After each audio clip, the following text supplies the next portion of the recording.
Continuando con este ciclo de reflexiones sobre temas de psicología, vamos a tratar hoy otro tema vinculado al estudio de la memoria, que bien podríamos llamarlo las imperfecciones de la memoria. Todos sabemos de una u otra manera que nuestra memoria es imperfecta, sabemos que nos olvidamos de muchas cosas, sabemos que hay cosas de las que no nos olvidamos, pero cuando las recordamos han perdido detalles, han perdido su magia, no tienen la vivacidad que sabíamos que tuvieron en el momento en que las experimentamos, y así sucesivamente. Detrás de la pasión por el estudio de la memoria, también está la pasión por el rememorar. Yo creo que ahí hay dos pasiones diferentes que en una persona pueden estar entrelazadas. Dicho en otros términos, creo que hay personas para quienes el pasado tiene una dimensión, hasta diría mítica o mágica. Hay un secreto, hay un tesoro, hay algo que uno quisiera de alguna manera convocar en su búsqueda o en su relación con el pasado. Así como hay otras personas para las cuales el pasado es una dimensión de la existencia o del ser o de sus vidas que simplemente, y dicho en forma coloquial, ya fue, y entonces no amerita que se le ponga demasiado interés o energía, y por ahí las luces están puestas en el presente o en el futuro, etc. Esto es una digresión, pero habría que esbozar se me ocurre alguna tipología de las personalidades en función de cómo se orientan en relación al presente, al pasado y al futuro. Y bueno, yo creo que en mi caso me asiste una pasión por el tema del pasado, que además aparece conjugada por la pasión del estudio de la memoria. Cómo es nuestra memoria y cuáles son sus limitaciones, haciendo al meollo al núcleo de lo que quería transmitir. Decir que nuestra memoria es imperfecta significa muchas cosas que convendría desmenuzar y enumerar. En primer lugar, sabemos que existe el fenómeno del olvido. Sabemos que hay cosas que sabemos o que supimos o que vivimos, y sin embargo no podemos precisar sus detalles. No podemos recordar cosas que sabemos que vivimos, no podemos recordar cosas que sabemos que sabemos. Bueno, y es más, a veces nos olvidamos de cosas que ni siquiera sabemos que alguna vez supimos. Aunque parezca un juego de palabras, no deja de ser una verdad sobre los límites de la memoria.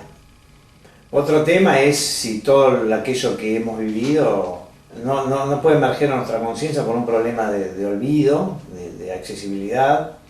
La información está, pero no podemos acceder, o es que ya no está, o es que se ha borrado. Bueno, esto tiene que ver con las teorías sobre el olvido, etc. Que bueno, son teorías que a lo mejor habría que considerar en otro momento. Pero no me quiero centrar tanto en eso, sino quiero poner el acento sobre el tema de las imperfecciones. Entonces, bueno, una imperfección es que a veces vivimos algo y a veces no lo podemos recordar.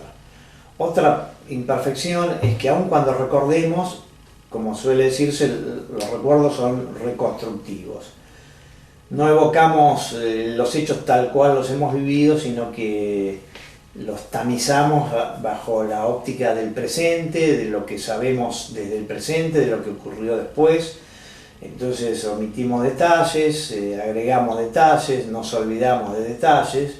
Como hemos tratado en otro momento, hay una especie de destino de semantización de los recuerdos, una tendencia a que los recuerdos que tuvieron, cuyas experiencias originales fueron vívidas, es decir, donde había imágenes, experiencias sensoriales y una alta emocionalidad, con el tiempo se transforma en una especie de relato, en una especie de esquema, en narraciones. Y bueno, lo que se gana en concepto se pierde en sensorialidad, en detalles, en vivacidad. Entonces no es lo mismo el relato que haber vivido la historia sobre la cual versa ese relato. Entonces esta sería otra limitación.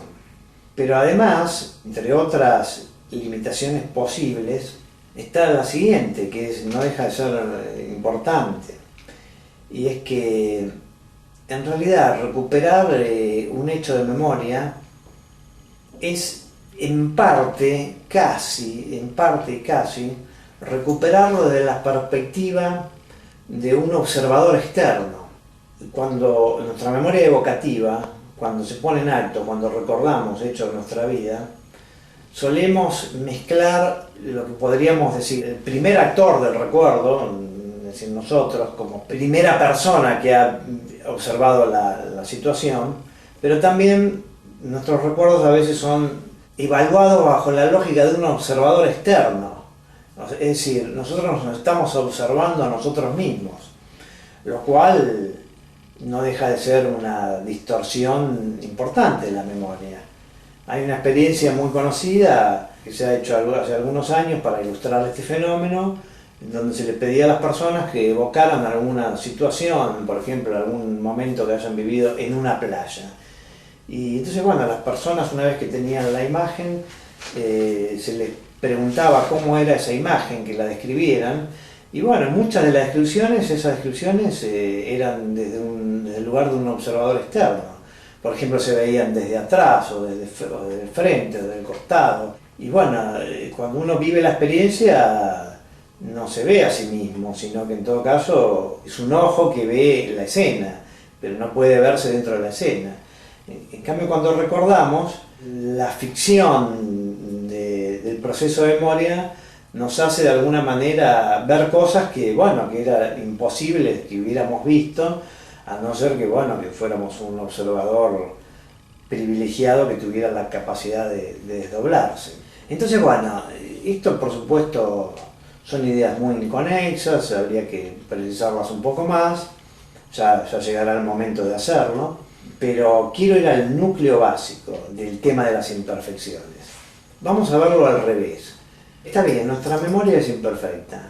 Bueno, ¿qué sería que fuera perfecta? Vamos a verlo de esa manera. Y bueno, que sea perfecta significaría que nosotros tendríamos la cualidad de volver a experimentar los hechos tal como han sido vividos, con cada uno de los detalles con los que fueron vividos, y además con la emocionalidad asociada a esas vivencias. Y acá donde entra a jugar el problema que tratamos en otro contexto, que es el de la memoria implícita consciente, o como le llamamos a través de sus siglas, la MIC.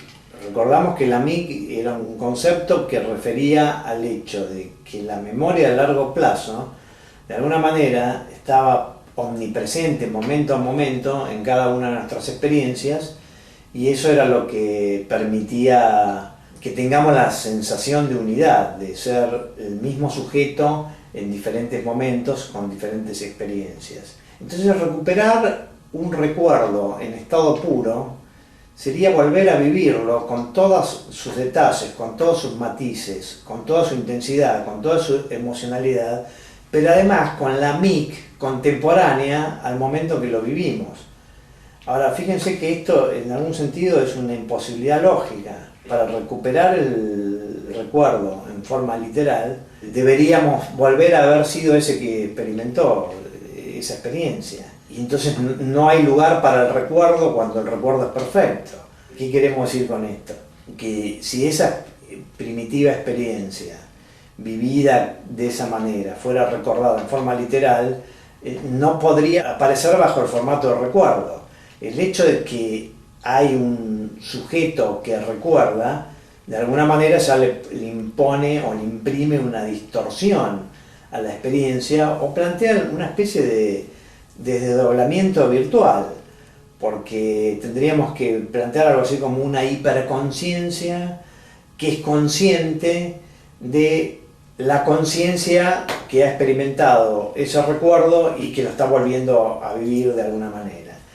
Entonces acá lo que a mí me interesa analizar son los problemas lógicos que aparecen implicados en los mecanismos de la memoria.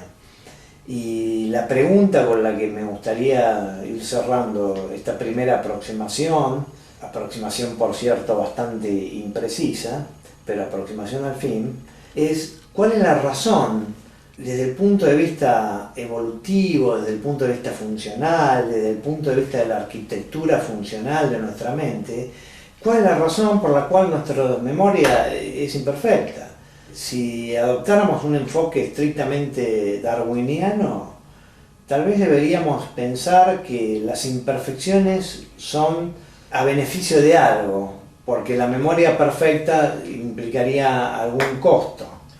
Obviamente que parece que implicaría un costo, y entonces para ir cerrando y anticipando el tema que vamos a tratar en la próxima reflexión, yo siempre recuerdo el cuento de Funes el Memorioso. A mí me tocó, tuve la oportunidad de que mis profesores de psicología, cuando yo era estudiante y estudiamos el tema de la memoria, nos propusieron analizar ese cuento de Borges a la luz de los temas que veíamos como temas académicos sobre el estudio de la memoria.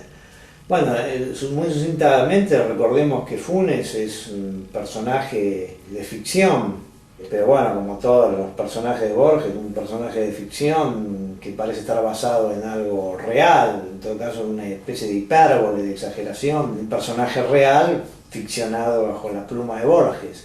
Funes el Memorioso es una persona que tiene un accidente y después de ese accidente queda con una memoria perfecta. Claro, eso plantea una serie de paradojas o al menos de perplejidades, digámoslo de esa manera. Una de esas paradojas es que Funes, para poder recordar un día, necesitaba un día entero. Entonces ahí está bien claro el hecho de que la memoria y la conciencia es como si funcionaran por dos carriles diferentes, pero que se pueden entrelazar, pero diferentes al fin. Porque de alguna manera, para recordar un día entero, tenía que abolir su capacidad de almacenar hechos nuevos. Ahora, si no se aboliera su capacidad de almacenar hechos nuevos mientras está evocando lo que está evocando, entonces el costo asociado a ese acto mental es que la conciencia de alguna manera debería estar duplicada entre una conciencia percipiente y una conciencia mnemónica, por decirlo en términos academicistas, o en términos más simples, debería estar desdoblada la conciencia de la captación del presente con la conciencia del recuerdo del pasado. Ahora, también uno podría plantear que en realidad hay una sola conciencia que está totalmente absorbida en la rememoración de ese pasado. Pero si la conciencia está totalmente absorbida en la rememoración de ese pasado, es como si fuera impermeable e inmune a la experiencia en simultáneo que está ocurriendo mientras el sujeto recuerda. Bueno, en fin, todo esto es inconexo y además creo que me estoy metiendo en un tema complejo, y a diferencia de lo que podemos plantear en otras reflexiones, acá, por decirlo de alguna manera, me estoy tirando a la pileta, es decir, estoy tratando de pensar sobre temas que tengo algunos esbozos, pero nunca he pensado con claridad y sistematización. Así que bueno, me quedo pensando y en la próxima reflexión tal vez podamos bosquejar no digo una teoría porque sería algo abusivo, pero algún esquema más claro de cuáles son los problemas asociados a plantear las imperfecciones de la memoria. Ya hasta la próxima.